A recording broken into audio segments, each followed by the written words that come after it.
সবাই কিরাম আছো? আশা করি সবাই ভালোই আছো। তা আমি আবার চলে আসলাম তোমাকে আজ একটা ভিডিও নিয়ে র্যাঙ্ক পাস স্টার্ট দিলাম। আজকে এনিমিকে এমন জাতাম দিব, এই জাতাম দেখা তোমরা আমার ফলো না করে থাকতেই পারবা না। তো তাড়াতাড়ি করে ম্যাচটা স্টার্টও নিয়ে নিল। আর আমাকে তো দেখতেই পাচ্ছ আমি কেমন অ্যাটিটিউড ডাল। হ্যাঁ দেখো আমি একটা চশমা পরছি, এমন চশমা এই চশমা দেখে সবাই বলবে মানে এই চশমাটা তো বাংলাদেশে পাওয়া যায় না, এমন একটা চশমা পরছি। তার মাত্র 25 সেকেন্ড আছে। দেখো আমার হাতে যে গান স্কিন বুঝছো, এটা এটা শুধুমাত্র ওয়ার্ল্ড প্লেয়ারদের কাছে আছে, সবার কাছে এটা থাকে না বুঝছো। তো এক্ষুনি ম্যাচটি স্টার্ট হয়ে যাবে। তো ম্যাচটি স্টার্ট হয়ে গেল। তোমরা সবাই দেখো আমি কিভাবে সব এনিমি করে, যে 50 জন এনিমি আছে সবগুলো আমি একাই মারবো।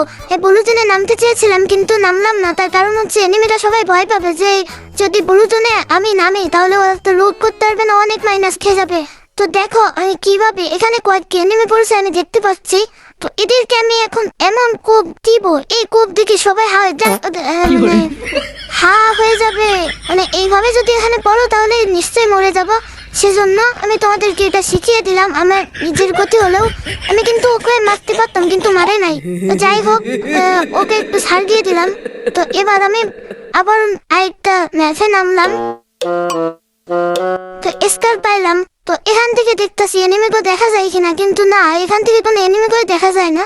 তারপরে আমি ভাবলাম যে নিচে যাই, যে কয়েকটু হালকা পাতলা লুট নিয়ে তারপরে গাড়ি নিয়ে ওদের কাছে যাব, যে ওদেরকে কোপ দিয়ে দিব। তারপরে দেখো আমি নিচে চলে যাই, নিচে যে মানে লাফাঙ্গা আমি লুট করতে থাকি। তারপরে এখান থেকে একটু তাড়াতাড়ি করে দিয়েছি কারণ অনেক সময় লস হচ্ছে তোমাদের, আর তোমরা তো আমার ভিডিও দেখোই না মোটেও। তো তারপরে আমি গাড়ি নিয়ে দেখো কিভাবে যাই, কিন্তু এখানে বেঁধে গেল। তারপরে গাইস এখানে দেখো ওখানে আমি রিভাইভ পয়েন্টের ওখানে যাচ্ছি, তখনই দেখো একটা এনিমি আমি দেখতে পাই। তো এই এনিমিটাকে আমি এমন একটা জাতাম দিছি বুঝছো, এই জাতামটা দেখলে তোমরা সবাই ফিদা হয়ে যাবা।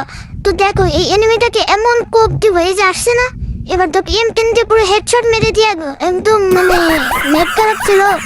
আর এইভাবে গেলে এমনই হওয়ার কথা ছিল, তাই মানে আপনাকে সতর্ক করলাম। তো আপনারা কেউ এইভাবে খেলা করবেন না। খুদা হাফেজ।